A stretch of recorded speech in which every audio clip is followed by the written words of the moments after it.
Student, उम्मीद करता हूं सभी स्वस्थ, मस्त, खुश और सुरक्षित होंगे। आज की वीडियो में डिस्कस करेंगे मुख्य सेविका भर्ती को लेके।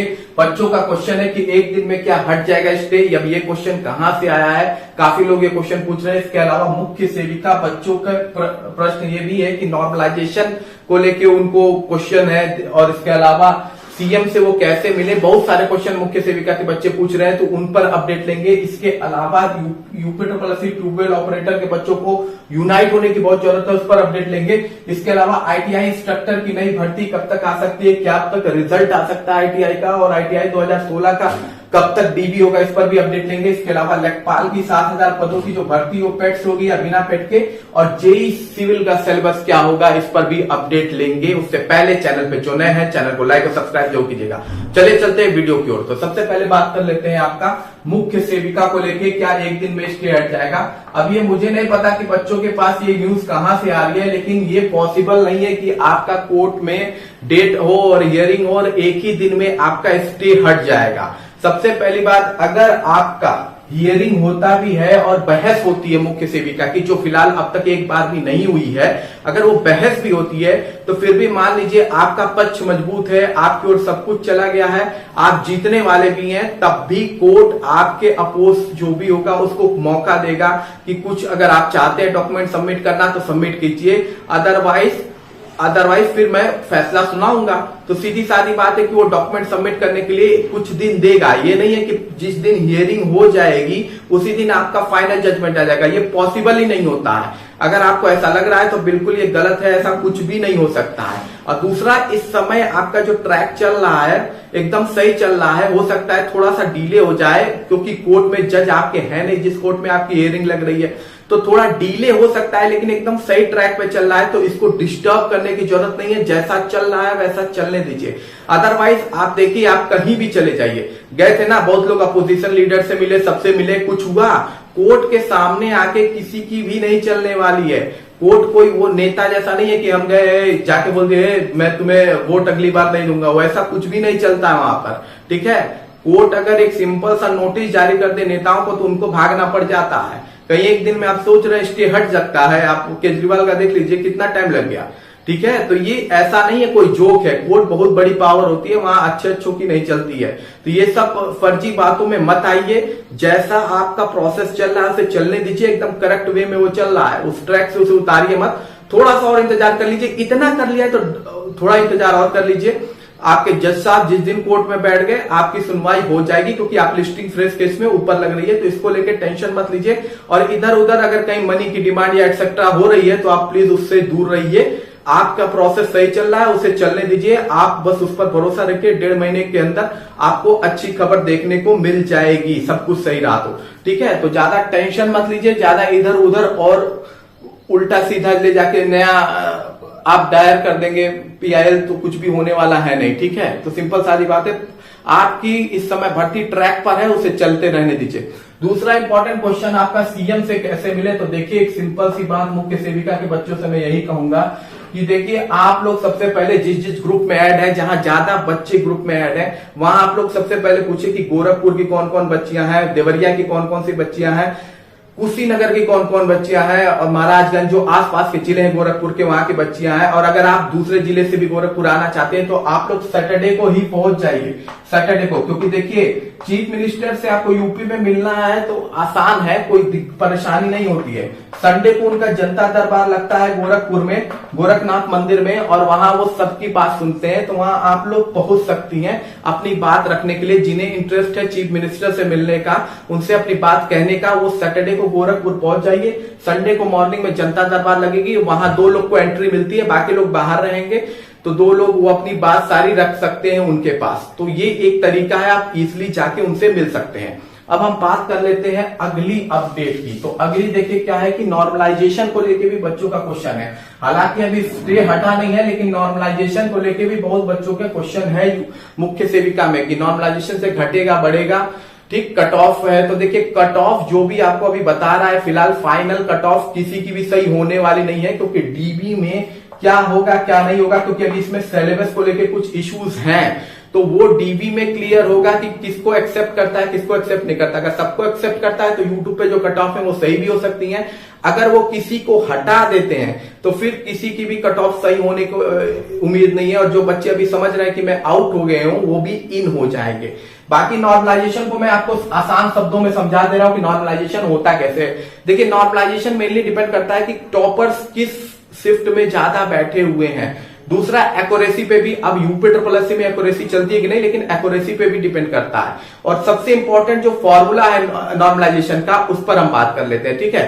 तो सबसे पहले देखिए, बोलेगा कि जो आपकी एवरेज, आपकी शिफ्ट में, आपकी जो शिफ्ट है, ठीक है, आपकी जो शिफ्ट है क्या एवरेज क्या है, ठीक है, आपकी शिफ्ट का औसत मार्क्स कितना आ रहा है, जो आपकी शिफ्ट है उसका औसत मार्क्स कितना आ रहा है। तो मान लीजिए आपकी शिफ्ट में जो औसत मार्क्स है वो 56 मार्क्स है, ठीक है।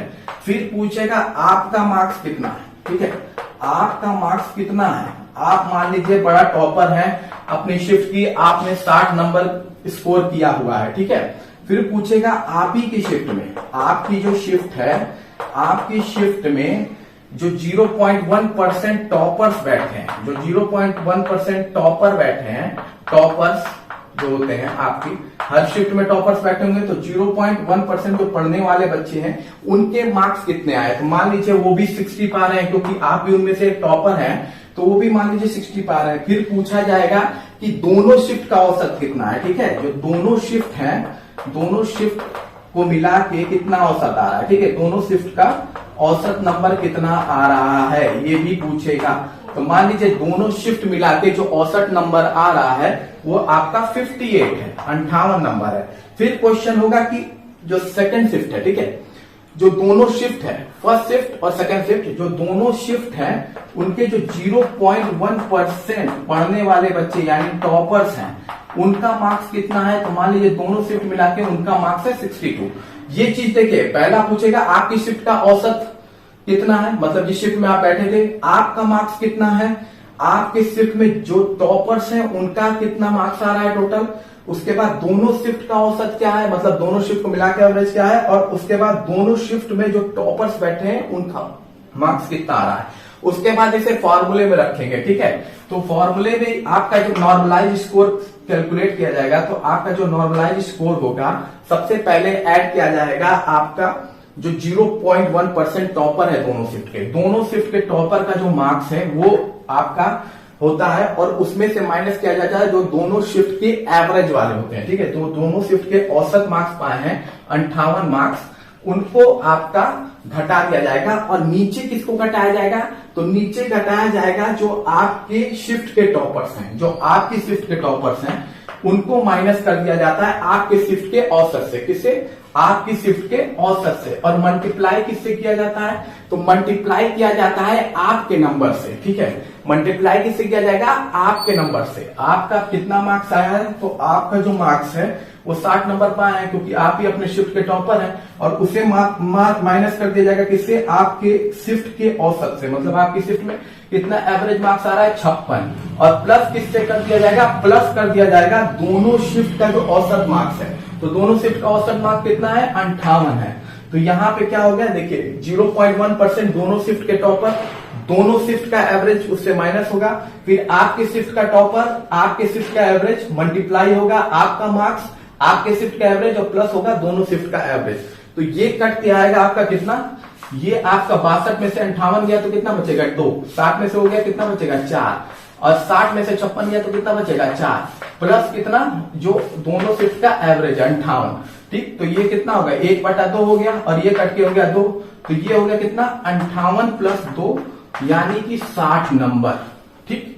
तो इस तरह से चलता है आपका, ठीक है, इस तरह से चलेगा आपका मार्क्स, ठीक। तो आपके मार्क्स में देखिए कोई चेंजिंग नहीं आई है, आपके मार्क्स में कोई चेंजिंग नहीं आई है, ठीक। तो इसी तरह से चलता है कुछ, जो अब उसमें यहाँ 58 पाएंगे तो उनका 2 नंबर बढ़ जाएगा। तो ये एवरेज का फॉर्मूला है, ठीक, यही एवरेज का फॉर्मूला है, इसी के यही नॉर्मलाइजेशन का फॉर्मूला है जो यूपी ट्रिपल एससी फॉलो करती है। इसके अलावा नंबर घटते हैं बढ़ते हैं उसको टेंशन मत लीजिए। मुख्य सेविका में देखिए पेपर हार्ड ज्यादा था नहीं, दोनों शिफ्ट को मिला लिया जाए अगर तो आप उससे परेशान मत होइएगा, क्योंकि ज्यादा फर्क नहीं पड़ेगा। 1 से 2 नंबर का नॉर्मलाइजेशन आपको देखने को मिल सकता है, इसके अलावा कुछ भी देखने को नहीं मिलने वाला है मुख्य सेविका में। तो नॉर्मलाइजेशन को लेके बच्चे परेशान ना हो, बाकी कट ऑफ को लेके भी परेशान ना हो। कट ऑफ अभी किसी की सही नहीं हो सकती है जब तक डॉक्यूमेंट वेरिफिकेशन नहीं होता है, ठीक है। अब हम बात कर लेते हैं अगली अपडेट की। तो अगली है आपकी ट्यूबवेल ऑपरेटर को लेके। देखिए उन ट्यूबवेल ऑपरेटर के बच्चों के साथ तो देखिए एकदम परेशानी है। ट्यूबवेल ऑपरेटर की भर्ती काफी दिन से नहीं आई है, ठीक है। ठीक, ट्यूबवेल ऑपरेटर की भर्ती नहीं आई क्योंकि देखिए उनके विभाग में लगभग 13,000 से ऊपर पद खाली हैं उनके विभाग में, जिसमें अकेले ट्यूबवेल ऑपरेटर के जो पद हैं, अकेले उसमें जो ट्यूबवेल ऑपरेटर के पद हैं, जो ट्यूबवेल ऑपरेटर के हैं वो 6400 प्लस है। मतलब अकेले ट्यूबवेल ऑपरेटर के 6400 पद हैं और हर बार इनको यही कहा जाता है इस बार आएगी, इस बार आएगी, इस बार आएगी।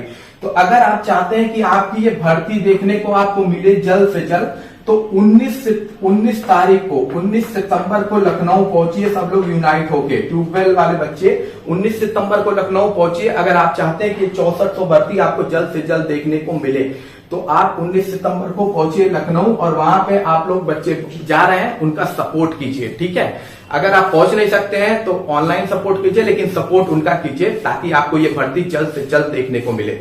अब हम बात कर लेते हैं अगली अपडेट की। तो अगली अपडेट आईटीआई इंस्ट्रक्टर को लेके है, आईटीआई इंस्ट्रक्टर की नई भर्ती को लेके। तो देखिए अभी रिसेंटली न्यूज़पेपर में एक न्यूज आई थी जिसमें ये बताया गया था कि आईटीआई इंस्ट्रक्टर वाले विभाग में, ठीक है, आईटीआई इंस्ट्रक्टर वाले विभाग में लगभग आपका 8,734 पद खाली है। कितना? 8,734 पद। अब इतना पद खाली क्यों है? उसका रीजन ये है कि 2015 की भर्ती अभी तक पूरी नहीं हुई। 2016 की भर्ती में आपका डीवी बचा हुआ है, सब ठीक है, इंटरव्यू बचा हुआ है, इनका भी इंटरव्यू बचा हुआ है और 2022 की भर्ती का डीवी कंडक्ट हो रहा है, ठीक है। 2022 की भर्ती का डीवी कंडक्ट हो रहा है, यानी 3 साल से भर्ती पूरी नहीं हुई है और इसकी वजह से यहाँ 8,734 भर्ती है।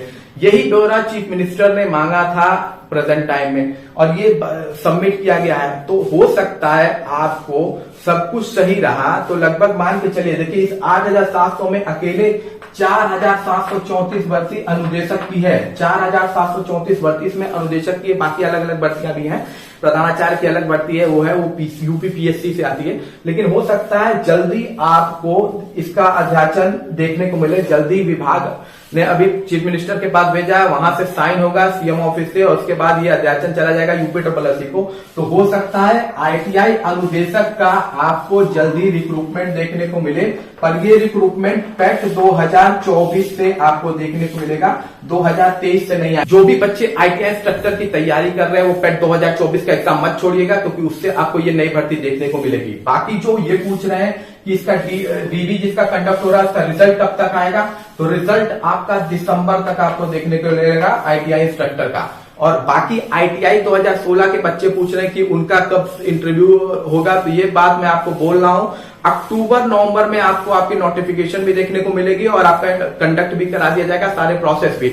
और उम्मीद यही है कि 15-16 का भी जो है वो आपका क्या होगा, क्लियर हो जाएगा दिसंबर तक। यानी तीनों आईटीआई की भर्ती दिसंबर तक पूरा होने के चांसेस बिल्कुल हैं। और इसके अलावा मैं एक बार कहूंगा कि आईटीआई सेक्टर 2016 वाले एक बार जाके लखनऊ मिले भी, नहीं हो तो जनता दरबार में जाके अपनी बात रखें। सैटरडे को पहुंच जाए, संडे को लगता है जनता दरबार, तो आप वहां जाके भी पूछ सकते हैं, ठीक है। तो ये आप कर सकते हैं। इसके अलावा हम बात कर लेते हैं अगली अपडेट की लेखपाल के 7,000 पदों पर पेट है कि पेट नहीं है, इस पर कोई बवाल नहीं है भैया। 7,000 पोस्ट पे जो है ना पेट से ही कंडक्ट कराया जाएगा।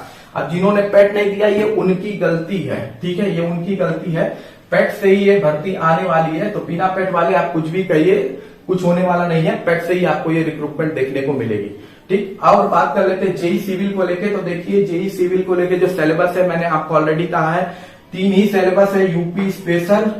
यूपी स्पेशल पढ़ना शुरू कर दीजिए, इसके अलावा कंप्यूटर पढ़ना शुरू कर दीजिए, थोड़ा सा जीएस पढ़िए, इसके अलावा आपका बाकी इंजीनियरिंग की ही भर्ती आपको है। तो यही 4 चीज होगा, क्योंकि आप अगर देखेंगे तो अभी नोटिफिकेशन रिसेंटली जारी किया गया, स्टोर कीपर का सिलेबस जारी हुआ है यूपीएससी की तरफ से, और उसमें वही चीज हुई है। हिंदी 20 नंबर का है, रीजनिंग 20 नंबर का है, जनरल साइंस 20 नंबर का है, कंप्यूटर 20 नंबर का है, ठीक है। इसके अलावा यूपी स्पेशल 20 नंबर का है, 100 नंबर का पेपर है, 120 मिनट। तो यही चीज आपका जेई जेई सिविल के भी सिलेबस में दिखेगा और ये आने वाले 2 से 3 वीक में आपको इसका सिलेबस देखने को मिल जाएगा। यूपी जेई वालों का सिलेबस 2 वीक से 3 वीक में देखने को मिल जाएगा सिलेबस। ठीक है, बाकी कोई भी क्वेश्चन है तो कमेंट बॉक्स में पूछेगा। मिलते अगली वीडियो में। जय हिंद, जय भारत।